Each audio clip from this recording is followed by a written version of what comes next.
Quand le jeu mène à la mort. Et quand il a téléphoné chez nous, maman lui a dit telle personne a téléphoné et c'en était fait. 2 jours après, il était mort. Quand le jeu trahit la confiance.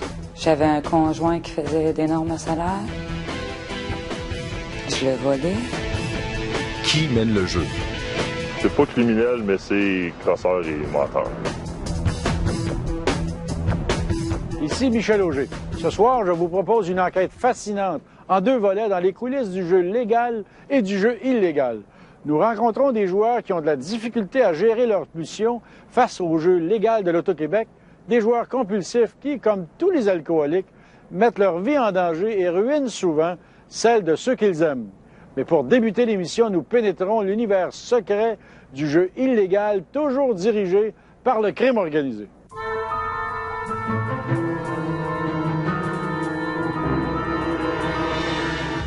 S'il est de plus en plus difficile pour les policiers de localiser les activités de jeu illégal, imaginez quand une maison de jeu a pignon sur Internet.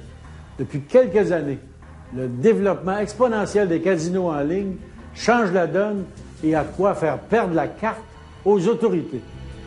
En avril 2000, le gouvernement québécois déclarait qu'il ne permettrait à personne d'exploiter ou d'héberger des casinos en ligne, une pratique qu'il juge illégale. 2 ans et demi plus tard, aucune accusation n'a cependant encore été portée. Le fournisseur d'accès Mohawk Internet Technologies, visé directement par ces menaces, continue toujours d'héberger une trentaine de casinos en ligne à partir d'ici même sur la réserve de Kahnawake.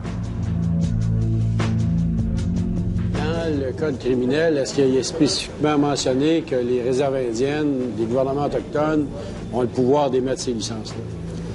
Les dispositions du code criminel disent pas ça clairement, mais c'est une question qui est plus politique que juridique, puisque selon, je pense, les autorités autochtones, il faudrait leur poser la question, là, mais ils ont des pouvoirs qui leur permettent d'agir un peu de façon autonome. Mais c'est une question politique plutôt que juridique. Est-ce qu'on peut dire que l'Internet, on peut considérer que ça fait partie des droits ancestraux des bandes autochtones au Québec?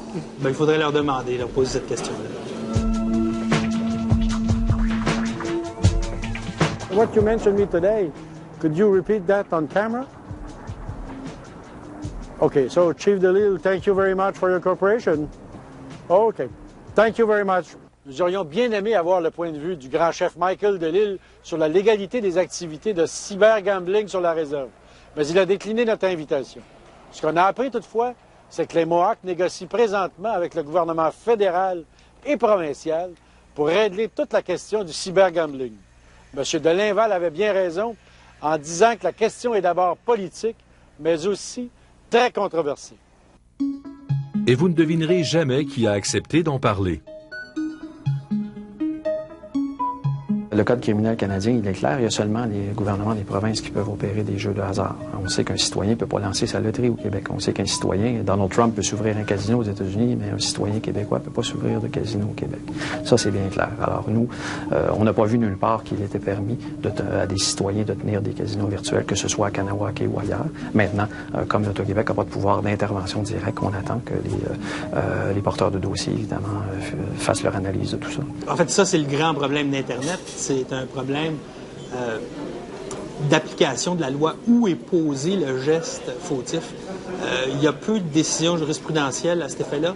Aux États-Unis, en 1999, il y a un juge qui a déterminé dans l'État de New York qu'à partir du moment où quelqu'un parie dans l'État de New York avec son ordinateur personnel de chez lui, même s'il parie dans un casino virtuel qui est situé à l'extérieur de l'État de New York, ben, lui a cru bon juger que l'infraction a été commise dans l'État de New York. Et même si un juge statuait que quelqu'un commet un crime au Québec, s'il n'y a aucun bien à saisir, si l'individu n'est pas ici, le juge n'a pas autorité d'aller à l'étranger, faire appliquer ses décisions. Absolument. On a un problème d'application de la loi, là, comment aller chercher le coupable. Vous avez mis le doigt dessus. Nous avons réussi à trouver une taupe dans une organisation spécialisée dans les casinos virtuels. Et ce qu'il nous révèle vous fera voir le cybergambling d'une toute autre façon. Nous autres, on vendait des casinos, le logiciel pour opérer le casino. Ça, c'est une compagnie de Montréal qui a inventé ce système-là. Oui. Programme qui vend ça de software, un package comme tu vends Windows ou Office.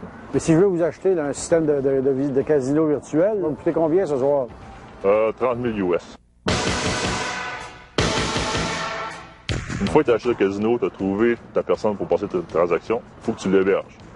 Dans les Caraïbes, c'est 25 000 US par mois. 25 000 US par mois pour héberger un casino. Oui, ça c'est pour une ligne par satellite, et qui est très mauvaise fiabilité. C'est ça qu'il y a des gens comme Mohawk Internet Technology qui offrent d'hébergement à moindre prix. La dernière fois que j'ai vérifié, c'est 15 000 US par mois. Est-ce que c'est un monde de criminels? 50-50. C'est pas criminel, mais c'est crasseur et menteur. C'est que souvent les casinos sur l'Internet vont changer de nom.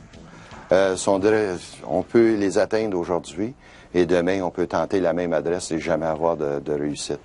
Moi je sais que présentement il y a plusieurs casinos qui étaient sur l'Internet qui ont disparu ou qui ont carrément fait faillite.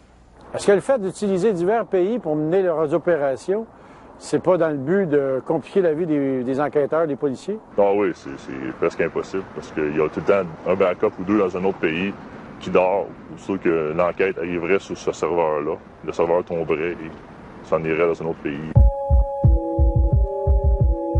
Si beaucoup de sites disparaissent, d'autres prennent leur place et sont créés grâce à des logiciels mis au point et vendus ici à Montréal. Montréal et Vancouver sont deux grosses villes importantes en Amérique du Nord pour les casinos virtuels. C'est les deux places pour acheter des casinos. Des casinos virtuels, on pense qu'il y en a à peu près 2000 à l'heure actuelle à l'échelle de la planète. Il y en a qui font l'objet de licences émises par diverses autorités. Par exemple, je pense que les Australiens émettent des telles licences. Il y a certains pays des Caraïbes qui en émettent.